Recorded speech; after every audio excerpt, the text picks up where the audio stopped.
Hi అండి. మనకు తెలిసిందే గణేషుని పూజలో లడ్డు చాలా ప్రత్యేకతమైనది. ఎందుకంటే, ఆ వేలంలో పాల్గొనే వేలం పాట కావచ్చు, లేకుంటే ఆ లడ్డు చాలా ప్రతిష్టాత్మకంగా తీసుకుంటారు. మనకు తెలిసిందే బాలాపూర్ హైదరాబాద్ సంబంధించిన బాలాపూర్ లడ్డు చాలా ఫేమస్సు. ప్రతి ఏటా గూడా దానికి పోటీ పడుతూ ఉంటారు. ఈ సంవత్సరం కూడా పోటీ పడ్డారండి. వేలంలో చూసుకుంటే చాలా హైయెస్ట్‌గా ఎళ్ళిపోయింది ఈసారి. దాదాపు 5,00,000 ఎక్కువే లడ్డయితే అమ్మకంలో పోయింది. దాదాపు 4.99 లక్షలు దాదాపు 5,00,000 అనుకోండి.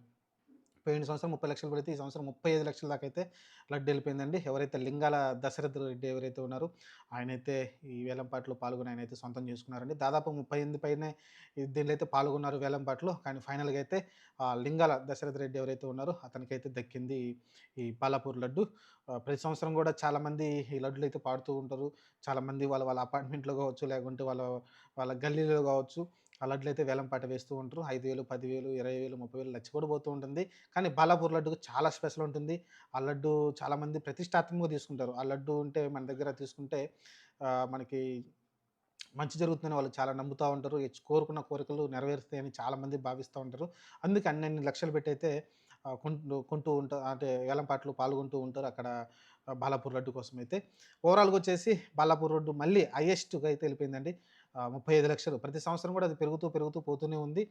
పోయిన సంవత్సరం 30,00,000 పలికితే ఈ సంవత్సరం 35,00,000 అయితే పలికింది. ఓవరాల్‌గా మరి రికార్డు మరి వచ్చే సంవత్సరం మరి ఎంత పోతుందో చూడాలి. ఇంగా ఫ్యూచర్‌లో మరి రూ. 1,00,000 టచ్ చేస్తుందేమో బాలాపూర్ లడ్డు. ఆహ్, మనం చూస్తాం ఖచ్చితంగా ఆశ్చర్యపోవాల్సిన అవసరం లేదు. ఖచ్చితంగా వచ్చే కొన్ని నెలల్లో మనం రూ. 1,00,000 అయితే చూడబోతాం బాలాపూర్ లడ్డుని.